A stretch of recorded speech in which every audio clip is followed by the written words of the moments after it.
Hi friends, good evening. Right. So today I'm going to make for you a Christmas cake, and I'm making this early because the recipe calls for it to mature. And obviously, how do we mature? We will mature it with alcohol. I'm making two versions of it, one with alcohol and one without the alcohol, because I have a party on next Saturday, and there will be friends and kids who, of course, will not take alcohol. So that's how I'm making. So to begin that, before what I'm doing, I'm following a traditional Christmas cake recipe. So I'm not going to tweak this time or do anything. The only tweak could be because of my quantity wise, because I'm having like a group of 25 people in my house next week. So it's possible that I've just tweaked the amounts that I'm using. But other than that, the procedure is from a traditional British cake. Right, so what I'm doing, I do have, as you can see, a lot of different variety of dry fruits, fruits fresh and dry. So I have apples, figs, cranberries, prunes, apricots, dates, some cherries. Very typical of Christmas cake. People do use currants and many other variety of dry fruits if you have them available. So feel free to use them. The only thing you should take care is that the juice content. If the fruit that you are using is very juicy or has too much of pulp, soft pulp, that may take your cake to like rise, or the time given might be a little bit more. Along with the dry fruits, what I have here is, of course, zest of one orange and one lime, along with juice of one orange and one lime. Lime, lemon, the recipe calls for lemon. If you have lemon, great. If you have lime, that's too, it's fine. I think lime is a little more sour than lemon, but either way it works. I also have about 150 to 200 ml of alcohol. The recommended alcohol is either whiskey or rum. You can mix them both if you have, or if you want, you can just stick to one. People have used sherry and brandy as well, so whichever like floats your boat, it's your choice. Related to all that, and now what I'm going to do is start the procedure. So the first, what I'm going to do is, with the juice and all the dry fruits along with zest and alcohol, I'm going to boil this up. Of course, we will need butter and egg. That goes without saying for any cake. As always, I will put down the recipes in my video and you can go through it. So once I have them, and I'll let it boil for some time, and like once it's boiled, I have to let the whole thing cool down. Then mix in the dry ingredients. So dry ingredients would be your flour and the sugar, along with some Christmas spices and baking powder. So let me just, without talking any further, let me just go ahead and show you what I'm doing.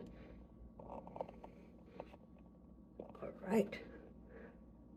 So what you can see here is a pan that I have. I have to take the butter out. So it calls for like 250 grams. So each of these butter cube is 13 grams. So I'll need a little more than this. So obviously I'll weigh it out. So I have my weighing scale. Yeah, I just washed it. All right. So this one I don't have to weigh out because it's 113. So I'm just going to wrap outside. Put the butter in. Oh, sorry, shouldn't do that. And for the one which I'm going to make for the kids, I will do the same thing but use less amount of butter, because I'm just making, like, say 1/4 of the quantity, because there are not many of them. But remember, the butter quantity they say is 250 grams. So I would rather stick to it, because I know it's going to be rich and I do want it to taste and flavor very well. So I would put both the gas on simmer so that it helps. So 13.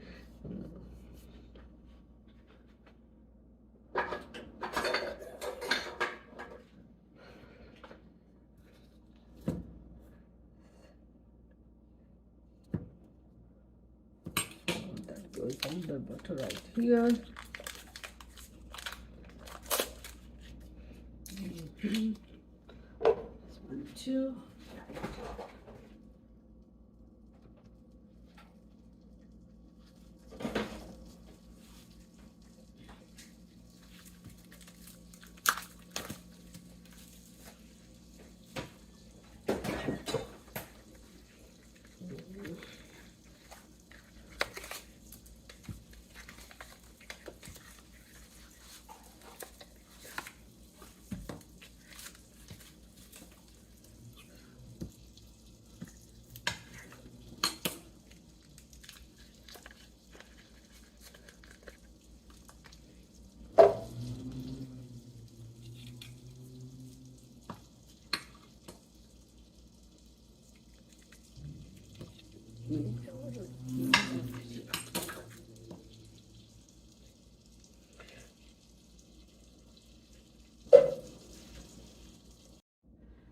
Well, now that all the butter has melted, as you can see, what I'm going to do is add the mixture of orange and lemon juice, and then also add the alcohol. So obviously the alcohol will not go onto the other portion where I'm making it for the kids. And at this point, I'm going to make sure that I use two different ladles. So this is the one for the kids. So once this mixture is done, what I'm going to do next is add all the dry fruits along with the zest. So first I'm going to do the one for the kids. So where you can see, this is the zest I have. I'm going to add the zest for now. Like this is zest of lemon and this thing, orange. I'm also going to add the zest for the adult, as well as the spices. Now this ground spices has cloves, cinnamon. I have put a little bit of nutmeg and a little bit of star anise. It gives a very good, beautiful, Christmassy flavor powder. And I have grounded this myself. So you could buy all spices or mixed spices that is available in the market.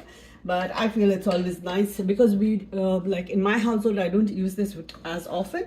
So I would rather just make it as we go along. And you do have the whole ingredients anyway. So at this point, what I'm going to do is add all the fruits and let it bring to boil. So I'm adding everything that I have. I've weighed them out from before itself, so that makes it a lot easier. You can chop the fruits, keep them overnight in the fridge. It doesn't really matter. You can do it like as you like it. You can do it when you're trying to make the cake. Just mix them well and make sure they come to boil. So when it's come to boil, you would see that the yellowish color of the butter has actually changed to a little more darker brown color because the fruits will start riving up on the juices. So I'll put them in low heat, of course, and not so that I do not want them to get burnt up, and let it do the trick. Right. So now for the kids.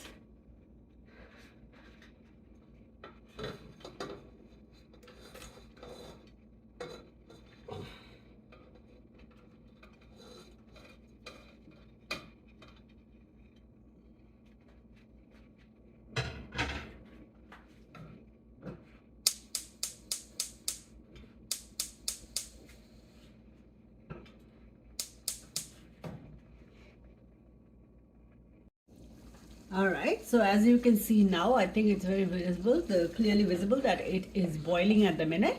So once it starts boiling, and also you can see the color that I was talking about.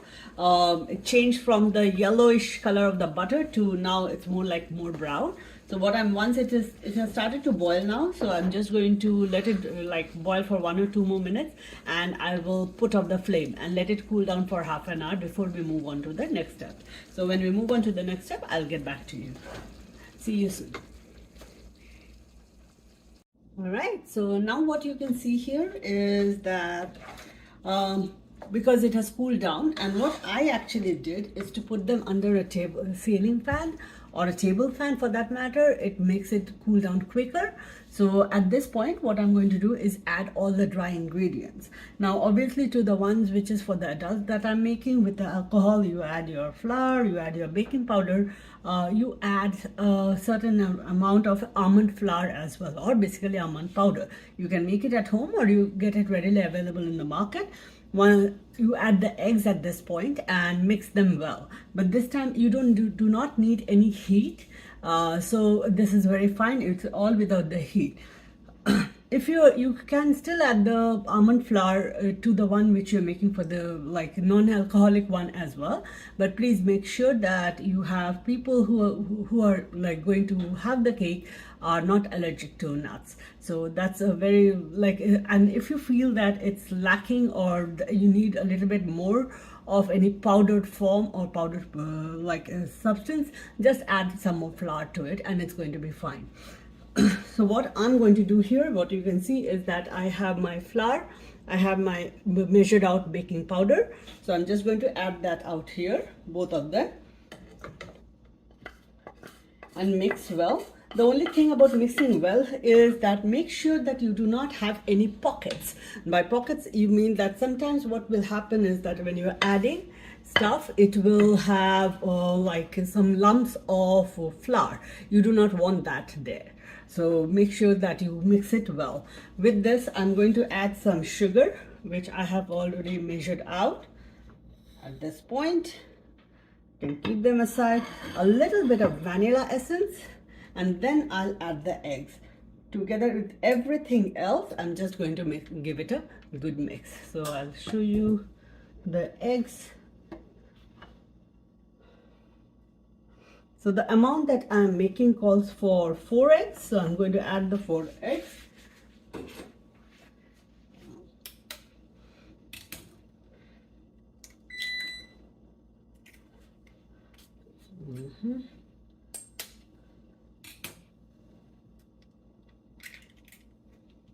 And final one.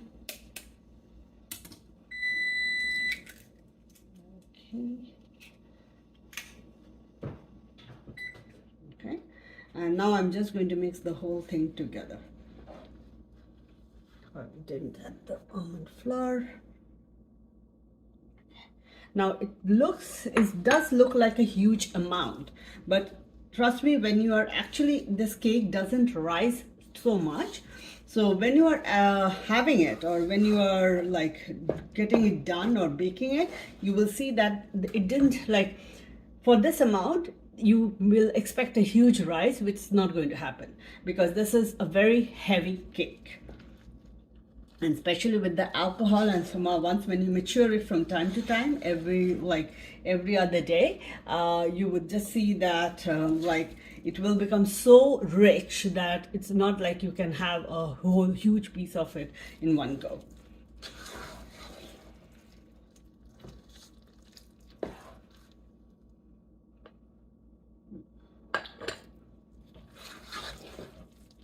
So remember from my previous videos, if you have seen, always move it in one direction, not like a lot.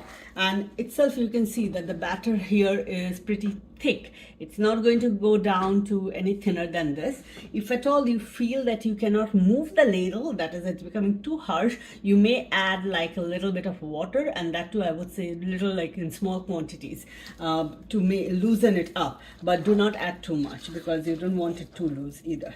And you can see that what I'm doing is trying my best. So you fold it in. So take it from the out, fold it in, and if you see any pockets, which I could see some here, see? So I'm going to try to get it mixed up well. So fold it in. So once this is done, what I'm going to do is, I preheat the oven already during the meantime that it was getting cooled down.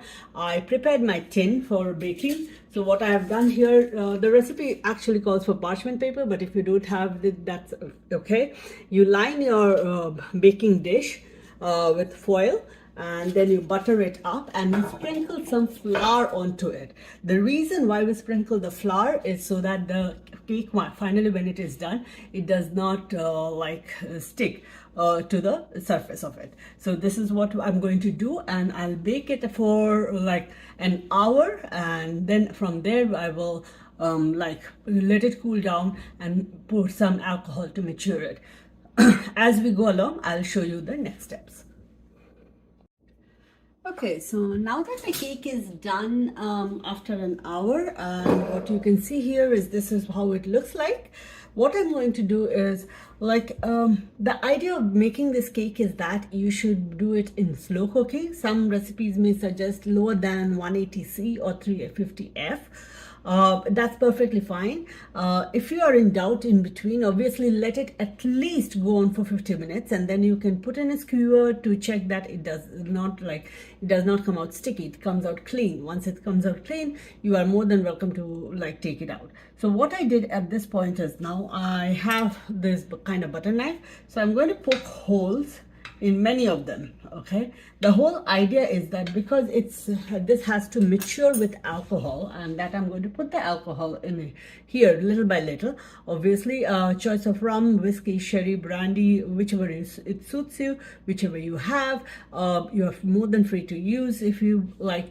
Better to stick to one kind, but you are always free to use more different kinds of mixture of all as well. So what I'm going to do is I'll have this, and not really I don't want to pour it just by itself. I want to do it a little by little. So I take one of these small glasses, any glass that you can take, and have it in a little bit measured so you can see. So especially where you have made the holes, my suggestion is that put in those holes. And because it's hot, you can hear it sizzling, but once it's cooling down, and leave it as it is. So you don't really need to put it in the freezer or fridge at the minute. I would suggest just leave it on the counter, because it will take a long time to cool down. You don't have to be near the cake. Once done, just mature them periodically. Now the recipe that I'm following suggests that I mature with pouring of alcohol every other day. So at the end you will have something which is moist but not really soaking, and I will do that. People have made this cake 3 months in advance and matured. Of course that's not going to be the case here, but it would still have a very good flavor of the alcohol. So I'll just let it settle. You can see there are some puddles, but eventually due to the heat they will go down. So I will keep maturing, and I'll show you, or I'll just take a snapshot of how it looks like on the final day. Another thing that I want to point out is that, remember I said you this cake will not rise a lot depending on the volume that you're making, and this is exactly what it is. And yes, it's not a decorated piece of cake that you can cut your happy birthday with it, but you will cut into small pieces and each have it as a Christmas cake. So that's all for now, and I'll show you the final product once it comes. Thank you.